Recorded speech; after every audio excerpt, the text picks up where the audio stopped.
India पर trust कर रहे हैं, उसे मौका दे रहे हैं। और पाकिस्तान में देखे वो उसका अगर पासपोर्ट के लिहाज से देखे, दूसरे लिहाज से देखे, वो पाकिस्तान सबसे नीचे नंबर पर रहे। जुडिशरी के लिहाज से देखे तो नीचे नंबर पर है। पॉलिटिकली हम इतने पोलराइज्ड हो चुके हैं कि अभी तक ये समझ नहीं आ रहा कि पाकिस्तान का फ्यूचर क्या होगा। पाकिस्तान का यूथ नौजवान जो है वो स्किलफुल है, लेकिन वो ये सवाल करते कि उसे समझ नहीं आ रहा कि पाकिस्तान का आखिर फ्यूचर होगा क्या, किस तरफ जाएंगे, किस तरफ हम इकोनॉमिक स्टेबिलिटी लाएंगे, किस तरह हम पॉलिटिकल स्टेबिलिटी लाएंगे, किस तरह हम सोशली हमारी सोशल कोहेशन किस तरह वो स्ट्रेंथ होगी। इंडिया देखिए वो भी डाइवर्स सोसाइटी है, पाकिस्तान भी डाइवर्स सोसाइटी है। इंडिया में आज इकोनॉमिक स्टेबिलिटी है, पॉलिटिकल स्टेबिलिटी है, ना उसे सिक्योरिटी थ्रेट भी है, ना वहाँ पर आवाम जो है वो अपनी पार्लियामेंट्री डेमोक्रेसी पर यकीन रखते। पाकिस्तान की पार्लियामेंट्री डेमोक्रेसी जो है उसको थ्रेट है अभी। डॉलर की पावर, क्योंकि इकानमी काफ़ी आजकल ग्रोथ कर रही है, जिसके पास ज़्यादा पावर हो इकानमी हो उसकी चल रही है। वेपन की पावर की बातें जो हैं वो आजकल ख़त्म हो गई हैं, क्योंकि 24 का ज़माना चल रहा है। तो हम कब निकलेंगे ये एटम बम और बटन से? हम तो दुनिया से 100 साल या 200 साल पीछे हैं, ये जस्ट बातें चल रही हैं। और टेक्नोलॉजी के अंदर, अपनी आईटी के अंदर, उसके बाद मैन्युफैक्चरिंग के अंदर, चाहे वो कार्ट एक्सपोर्टिंग हो, चाहे मोबाइल एक्सपोर्टिंग हो, कुछ भी हो, तो जिस तरीके से वो उसमें तरक्की कर रहे हैं, मुझे लग रहा है कि आने वाले ईयर्स में वो डोमिनेट एशिया में करेंगे। आप देख ले तो इस वक्त इंडिया एक एशियन टाइगर है। एशियन टाइगर इंडिया, आप मानते हैं इस बात को? मैं इसको ओपनली मानता हूँ। इंडिया जो है वो इस वक्त जो थर्ड वर्ल्ड कंट्रीज में है उसमें इंडिया एशियन टाइगर है। अच्छा। और काफ़ी आगे रन कर रहा है। 16,000 गाड़ियाँ जो हैं वो जापान के अंदर इंडिया इंपोर्ट करने जा रहा है अभी, जबकि दुनिया की बड़ी इकोनॉमीज मौजूद हैं। जब दुनिया की बड़ी इकोनॉमीज आपस में लड़ पड़ेंगी, वो अपनी इंडस्ट्री पे ध्यान ही नहीं देगी, वो जस्ट आपस में लड़ते रहेंगे, लड़ाई करते रहेंगे, तो सारा फायदा इंडिया का ही है। दुनिया में जितनी ज़्यादा सेल या जितनी ज़्यादा प्रोडक्शन का काम है वो इंडिया से जाएगा। खाने से लेके, पीने से लेके, कपड़े से लेके, जूते से लेके, हर ईच एंड एवरीथिंग। जब इतना ज़्यादा प्रॉफिट इंडिया को मिले, अमेरिका का लव है, समझ लो ये यूक्रेन। अमेरिका उसके लिए अपनी पूरी फोर्सेस भी भेजता है, सारा कुछ करता है, अपनी अमदाद भी करता है, उसे डॉलर भी देता है, लेकिन वो जंग नहीं रुकवा सका। उसे पता था कि दुनिया में एक वाहिद ताकत, देखें मेरे बात सुने शुएब भाई, दुनिया में 9 सुपर पावरें जंग लड़ रही हैं और एक पावर ऐसी है कि जो जंग नहीं लड़ रही, सबके साथ अपने तल्लुकात बेहतर कर रही है। वो कौन है? वो प्राइम मिनिस्टर नरेंद्र मोदी है, वो हिंदुस्तान है। वैसे हम पूरी दुनिया में मुसलमानों की बात करते हैं, मुसलमानों के हकूक की बात करते हैं, फलस्तीन में। और मैं आपसे फलस्तीन से ही पूछता हूँ, फलस्तीन के मुसलमान अगर पाकिस्तान आते हैं, क्या आप उन्हें नेशनल करेंगे, नेशनलिटी देंगे? कभी भी नहीं देंगे। हेलो दोस्तों, जैसा कि आपने हाईलाइट में देखा, प्रधानमंत्री नरेंद्र मोदी की यात्रा पर जाने से पहले बुधवार को पोलैंड पहुंचे। वारस में एक कार्यक्रम को संबोधित करते हुए कहा कि भारत हमेशा सब बातचीत और कूटनीति के परीक्षण कर रहा। प्रधानमंत्री नरेंद्र मोदी यूक्रेन के दौरान देर समय में कर रहे, जब रूस यूक्रेन के बीच युद्ध बढ़ गया तो यूक्रेन ने रूस पे हमला कर दिया और उसकी ज़मीन कब्जा हो रही थी। वहीं रूस ने यूक्रेन अपने अभियान को तेज करते हुए बड़े पैमाने पर ज़मीन को अपने नाम करने शुरू कर दिया। पीएम मोदी अस्थायी शांति की वकालत करते हुए कहा कि युद्ध का युग नहीं है, साथ ही उन्हें किसी भी संघर्ष कूटनीति की बातचीत के जरिए हल करने को कहा। तो दोस्तों चलिए देखते हैं कि आखिर पाकिस्तानी मीडिया इस वीडियो पर क्या रिएक्शन देता है। बात करेंगे कि चाइना की भी टांगे कांप रही है। यूनाइटेड स्टेट के अंदर से न्यूक्लियर स्ट्राइक की सीधा सीधा वार्निंग आ चुकी है। जो बाइडेन ने जाते जाते गुड बाय बोला है चाइना को, रशिया को और इसके साथ साथ नॉर्थ कोरिया को। और उन्होंने कहा अगर हमें तीनों स्टेट से ज़रा सी भी साजिश की बू आई तो हम सीधा सीधा न्यूक्लियर स्ट्राइक करेंगे तीनों स्टेट के खिलाफ। चाइना बहुत ज़्यादा वरीड है। उन्होंने स्पेशल एक वर्ड यूज़ किया कि हमें बहुत ज़्यादा कंसर्न है यूएस की इस रिपोर्ट के ऊपर।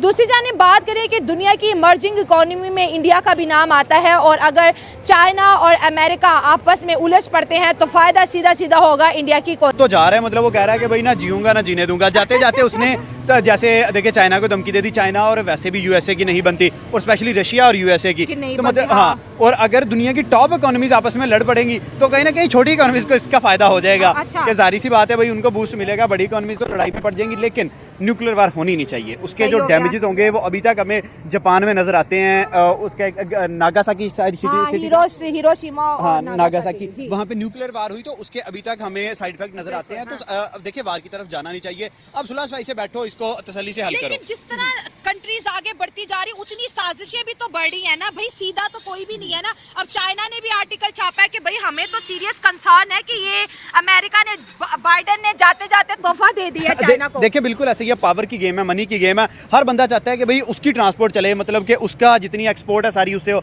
अब चाइना एक बड़ी इंडस्ट्री बन गया है। चाइना चाहती है कि पूरी दुनिया आके चाइना के साथ लिंक करे। वहाँ यूएसए जो है उसकी मार्केट डाउन हो रही है। हाँ। यूएसए चाह रहा है कि दुनिया हमसे आगे माल खरीदे अपना। उसके बाद रशिया देखें, रशिया भी एक बड़ी इकोनॉमी है। तो जब दुनिया तो फायदा तो तीसरे दूसरे को हो गया ना इंडिया।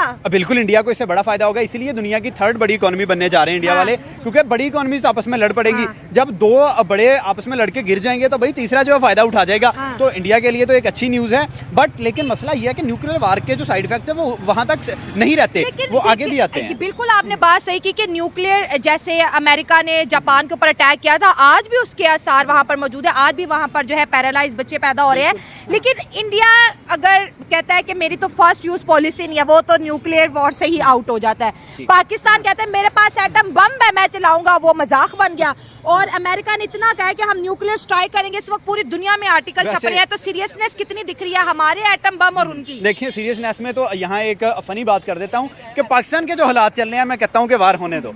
हम तो खुद भी नहीं जी पा रहे, हमारे तो पहले मसले नहीं पकड़े जा रहे, ना बिजली के बिल पकड़े डूबे हैं सनम, हाँ, तुम्हें भी ले डूबेंगे ना, हमारे पहले मसले सॉल्व हो रहे हैं, ना हमारा कोई प्रेसिडेंट टिक रहा है, ना हमारा कोई वज़ीर आज़म टिक रहा है, ना वज़ीर आला टिक रहा है। तो मैं तो कहता हूँ कि वार होने दो। पाकिस्तानी कह रहे हैं हमने तो वैसे भी नहीं तरक्की करनी, अच्छी बात है, वार हो, दुनिया खत्म हो, सब जाएं। देखिए बिल्कुल ऐसा ही है, फनी वे में हम इसको ले तो हम ये बात बोल सकते हैं, लेकिन अगर उन्हें सीरियस नोट बात करें तो आप एटम बम के साथ न्यूक्लियर वार का मुकाबला नहीं कर सकते। कहते हैं बुजुर्ग है या बूढ़ा है, लेकिन बाइडेन ने जो बम गिरा दिया जाते जाते अप्रूवल दे दी है। बाइडेन को नजर आ रहा है कि उसकी हुकूमत नहीं आएगी। अब दोबारा से डोनाल्ड ट्रंप वापस आने जा रहा है। जिस तरीके से मैं मिस्टर बीस्ट की लास्ट दिनों देख रहा था, दुनिया जानती है मिस्टर बीस्ट को, वो जो है वो क्या बात है डोनाल्ड ट्रंप के साथ इकट्ठा हो रहा है। उसके अलावा अगर बात करें एलन मस्क, जिसे भाई वो दुनिया का अमीर तरीन बंदा बनने जा रहा है, वो जाके डोनाल्ड ट्रंप के साथ मिल रहा है। तो जो बाइडेन को नजर आ रहा है कि उसकी हुकूमत अब नहीं बनेगी, वो गिरने जा रहा है। तो जाते जाते वो कोई ऐसा पंगा करना चाह रहा है कि नहीं हुकूमत बनेगी ना, यही फायदा उठाएगा। देखिए जारी सी बात है, इंडिया की इंडस्ट्री कितनी बड़ी। मैं पिछले दिनों एक न्यूज़ देख रहा था, 16,000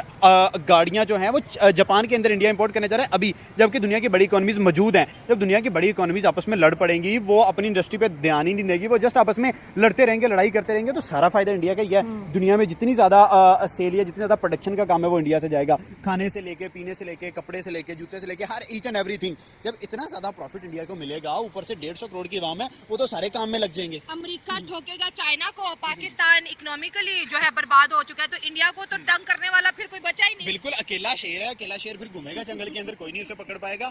और पॉलिटिक्स बहुत इंटरेस्टिंग होती जा रही है। बिल्कुल ऐसा ही है। देखें सारी पावर की वही नशे की गेम चल रही है। मैंने आपको पहले भी बात जैसे की कि नशे की गेम चल रही है और इंडिया के हाथ वो नशा लगने जा रहा है, मुझे लग रहा है। अगर देखिए पहले भी इंडिया कोई हल्की इकोनॉमी नहीं है, दुनिया की थर्ड बड़ी इकोनॉमी बनने जा रही है। और अगर उसको मजीद मौका प्रोवाइड कर दिया जाता है, उसे एक प्लेटफॉर्म दिया जाता है कि भाई ये पड़ी है चीज़, आकर उठा लो, तो इंडिया कभी भी उसे देख नहीं करेगा। इंडिया इजीली जाएगा, अपनी वो चीज़ को उठाएगा और दुनिया के अंदर राज करेगा, बादशाहत करेगा। मुझे लगता है कि जैसे गोरों ने आके हिंदुस्तान पे राज किया था ना किसी दौर में, अब इंडिया वाले उठ के जाएंगे। और एक अच्छी बात है कि चले यार सब कंटिनेंट का बदला तो ये 100 साल अगले हमारे हैं, तो ये बात सच है। हाँ, मुझे ये लग रहा है कि जो वो कह रहे हैं कि 100 साल उनके हैं, भाई वो जिस तरीके से उन्होंने रैपिड ग्रोथ की है डिफरेंट डिपार्टमेंट्स के अंदर, अपनी टेक्नोलॉजी के अंदर, अपनी IT के अंदर, उसके बाद मैन्युफैक्चरिंग के अंदर, चाहे वो कार्ट एक्सपोर्टिंग हो, चाहे मोबाइल एक्सपोर्टिंग हो, कुछ भी हो, तो जिस तरीके से वो उसमें तरक्की कर रहे हैं, मुझे लग रहा है कि आने वाले ईयर्स में वो डोमिनेट करेंगे। पहली फुर्सत में आजकल दुनिया में ये चल रहा है कि जिसके पास ज़्यादा पावर हो उसकी चलती है। पावर वेपन वाली पावर ना, कि डॉलर वाली पावर? डॉलर की पावर, क्योंकि इकानमी काफ़ी आजकल ग्रोथ कर रही है, जिसके पास ज़्यादा पावर हो इकानमी हो उसकी चल रही है। वेपन की पावर की बातें जो हैं वो आजकल ख़त्म हो गई हैं, क्योंकि 24 का ज़माना चल रहा है। तो हम कब निकलेंगे ये एटम बम और बटन से? हम तो दुनिया से 100 साल या 200 साल पीछे हैं, ये जस्ट बातें चल रही हैं और तो कुछ भी नहीं है। और तो कुछ अच्छा, अगर लेट्स सपोज जैसे आपने कहा ऐसा होगा नहीं, क्योंकि देखिए दुनिया में 3 ही सुपर पावर्स हैं, अमेरिका, चाइना एंड तीसरी बनने वाली इंडिया, ठीक हो गया, ये साउथ एशिया के अंदर। इंडिया को फ्यूचर में आप कितना ग्रो होता देख रहे हैं? और अगर इस तरह हर तरफ जंगे होती है, जैसे रशिया यूक्रेन लड़े हैं, इसराइल फ़लस्तीन लड़े हैं, अमेरिका और चाइना के आपस में भी नहीं बनती, इंडिया और चाइना की भी नहीं बनती, तो इंडिया इसमें कितना फ़ायदा उठाएगा? अगर एशिया में आप देख ले तो इस वक्त इंडिया एक एशियन टाइगर है। एशियन टाइगर है इंडिया, आप मानते हैं इस बात को? मैं इसको ओपनली मानता हूँ। इंडिया जो है वो इस वक्त जो थर्ड वर्ल्ड कंट्रीज में है उसमें इंडिया एशियन टाइगर है। अच्छा। और काफ़ी आगे रन कर रहा है। इंडिया में अगर मोदी की गवर्नमेंट ना होती, इसकी जगह अगर कांग्रेस की गवर्नमेंट आ जाती तो शायद IMF की लाइन में होते। तो खैर है, इंडिया शायद आगे और भी तरक्की कर ले।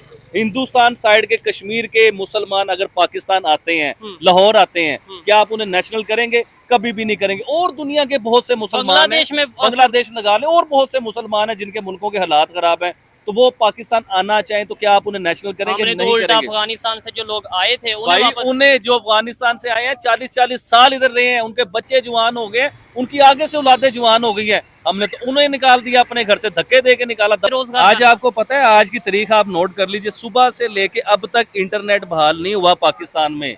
और ये वैसे कहते हैं कि हमारा मुल्क तो बड़ा डेवलप है, हम तो बड़ा आगे निकल गए हुए हैं हर चीज में। इंटरनेट हमारे पास भाई 4G पे फंसे हुए हो, हिंदुस्तान 5G चला रहा है, 6G की तैयारी कर रहा है। अभी देखिए हिंदुस्तान में ओपोजिशन को पूरा हक है। अवैसी का नाम सुना हुआ है आपने, किस तरह वो असेंबली में खड़ा होकर प्राइम मिनिस्टर को चैलेंज करता है हिंदुस्तान के। मेरी बात सुने, ये होता है आजाद मुल्क। इससे मुझे तो लगता है कि हम तो आज तक आजाद हुए ही नहीं भाईजान, हम अपने आप के बीच में आज तक फंसे पड़े हैं। यकीन मानिए चौधरी साहब, आप किसी भी चीज में, किस चीज में हम आजाद नजर आ रहे हैं? 3-4 लोग आए इसी मार्केट के, मुझे कहते जी कि इंडिया में रेप हुआ, आप उसके ऊपर नहीं बोले, उधर आप चुप हो गए, आपने वैसे आप तारीफें करते हो, वैसे आप हिंदुस्तान की तारीफें करते हो, उधर आप बोले नहीं। अब मैं उनसे ये कहना चाहूंगा, देखें अगर मैं चुप हूं तो मुझे चुप रहने दें, अगर मैं बोलूंगा तो आपको मिर्ची लगेगी। देखें अगर तो मैं रेप की इंडिया के, देखें नो डाउट यार, कौन कहता है कि वो सही हुआ है? अभी राखी का त्योहार गया, आपको मुझे इतना शौक है राखी के त्योहार, बड़े मैसेज आए होंगे आपको इंस्टाग्राम पे, मुझे इमन बहुत से मैसेजेस आए वहाँ से हमारी बहनों के, उन्होंने बोला कि हम चाहते हैं कि आपको एक माधुरी है हिंदुस्तान में बहन है। हेलो दोस्तों, जैसा कि आपने वीडियो में देखा, पोलैंड की राजधानी में भारतीय समुदाय के लोग संबोधित करते हुए प्रधानमंत्री मोदी को कहा कि दशकों तक भारत की नीति के सभी से दूरी बनाकर रखने को कहा। हालांकि आज के भारत की नीति सभी देश के करीब रहने की है। उन्होंने मोदी के नारे के बीच का भारत भगवान बुद्ध की धरती है, इसलिए भारत इस क्षेत्र में अस्थायी शांति का समर्थक है। हमारा रुख बहुत स्पष्ट, यह युद्ध का युग नहीं है। यह उन चुनौतीपूर्ण के खिलाफ एक साथ आने के समाज में जो मानवता को खतरे में डालती है, इसलिए भारत कूटनीति का समाज में विश्वास करता है। उनकी यह टिप्पणी कवि की यात्रा से पहले आई। वर्ष 1991 में यूक्रेन के स्वतंत्र होने के बाद से किसी भारतीय प्रधानमंत्री के इस देश की यही पहली यात्रा होगी। प्रधानमंत्री राष्ट्रपति व्लादिमीर ज़ेलेंस्की के निर्माण पत्र पर यूक्रेन की यात्रा पर जा रहे हैं। मोदी ने कहा कि वह यूक्रेन के नेता के साथ संघर्ष शांतिपूर्ण समाधान पर अपने विचार साझा करेंगे। मोदी की कई यात्रा, मास्को की यात्रा उनकी यात्रा के लगभग 6 सप्ताह बाद हो रही है। मोदी के मास्को यात्रा की अमेरिका और उसके कुछ पश्चिमी सहयोगी ने आलोचना की थी। मोदी ने कहा कि आज का भारत सभी से जुड़ना चाहता है, आज का भारत सभी के विकास की बात करता है, आज का भारत सभी के साथ और सभी के हितों के बारे में सोचता है। मोदी ने कहा कि अगर किसी देश पर संकट आता है तो भारत सबसे पहले मदद के लिए हाथ बढ़ाता है। उन्होंने कहा कि जब कोविड आया तो भारत ने कहा मानवता पहले, हमने दुनिया के 150 अधिक देशों को दवाइयाँ और टीके भेजे। जहाँ कहीं भूकंप या यदि कोई आपदा आती है तो भारत का एक ही मंत्र होता है, मानवता पहले। तो दोस्तों, आपको वीडियो कैसा लगा इस बारे में अपनी राय कमेंट बॉक्स में ज़रूर दें, और वीडियो पसंद है तो लाइक और सब्सक्राइब करना ना भूलें।